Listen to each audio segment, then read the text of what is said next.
দুই সপ্তাহের ব্যবধানে প্রকারভেদে চালের দাম কেজিতে বেড়েছে 2 থেকে 10 টাকা পর্যন্ত।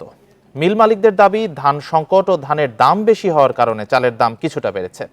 আর খুচরা ব্যবসায়ীরা বলছেন সংকট নয়, অটোমিল মালিকদের কারসাজির কারণে নিয়ন্ত্রণে নেই বাজার। এখন জন্ম সনদ দিয়ে খোলো বিকাশ স্টুডেন্ট অ্যাকাউন্ট, নিজের বিকাশ নিজে কর।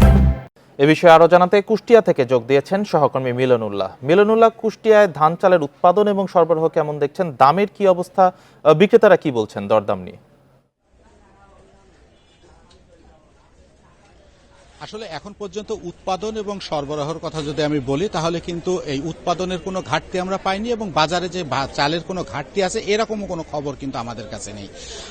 আমি এখন যে বাজারটিতে দাঁড়িয়ে কথা বলছি, এটি হলো কুষ্টিয়ার পৌর বাজার। এখানে মূলত খুচরার যে বড় বিক্রেতাদের যে জায়গা, এটি এখান থেকে কিন্তু সেই কেনা বেচাটি হয়। তো আমি এখানে এসে সকাল থেকে খোঁজ খবর নিয়েছি যে এখানে কিন্তু চালের কোনো ঘাটতি নাই বা খুচরা বিক্রেতারাও ঘাটতির কোনো কথা বলতেছে না। কিন্তু আমরা কৃষি বিভাগের সাথে কথা বলেছি, প্রতিবেদনে যেমনটি বলতেছিলেন, আসলে কুষ্টিয়াতেও কিন্তু যে পরিমাণে ধান গত মৌসুমে উৎপাদন হয়েছে, সেই উৎপাদনের তুলনায় কিন্তু আমাদের যে চাহিদা, সেই চাহিদার তুলনায় উৎপাদন অনেক বেশি হয়েছে। তা কৃষি বিভাগ বলতেছে যে আসলে আমাদের যে উৎপাদনের চাহিদা অতিরিক্ত যে পরিমাণে ধান উৎপাদন হয়েছে, সেগুলো কিন্তু আমরা এখানকার চাহিদা মিটিয়েও আমরা কুষ্টিয়ার বাইরে দেওয়া হচ্ছে। তা আসলে প্রত্যেক বছরই কিন্তু আমরা এটা দেখি যে পরিমাণে আমার চাহিদা থাকে তার থেকে উৎপাদন বেশি থাকে। তারপরেও কিন্তু বিভিন্ন সময়, কোনো সময় বলা হয় যে ধানের উৎপাদন নাই, ধানের ঘাটতি, কোনো সময় বলা হয় যে বৈরী মৌসুম, এইসব অজুহাত দেখিয়ে কিন্তু মিল মালিকরা এই চালের দাম বৃদ্ধি করে। আমি যে খুচরা বাজার রয়েছি, এখানে কিন্তু মিনিকেট যে চাল এখন প্রায় 68, 69, 70 প্রকার ভেদে বিক্রি হচ্ছে, যেটি কিন্তু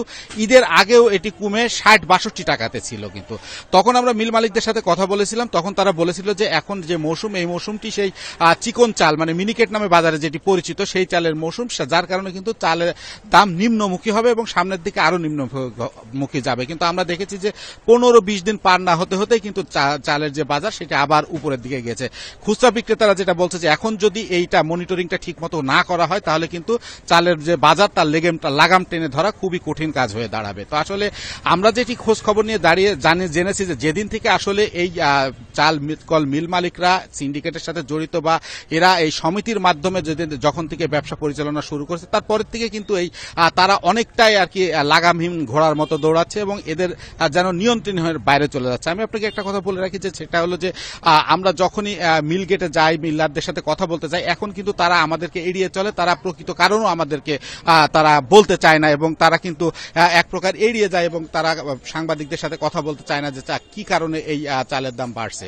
তো আসলে এইভাবে চলতে থাকলে সর্বশেষ যে সাধারণ মানুষ, তারা কিন্তু ভুক্তভোগী হবে এবং চালের বাজার নিয়ন্ত্রণের বাইরে চলে যাবে বলে খুচরা বিক্রেতাদের দাবি। তো এই ছিল আমার কাছে কুষ্টিয়া থেকে চালের বাজারের সর্বশেষ সংবাদ।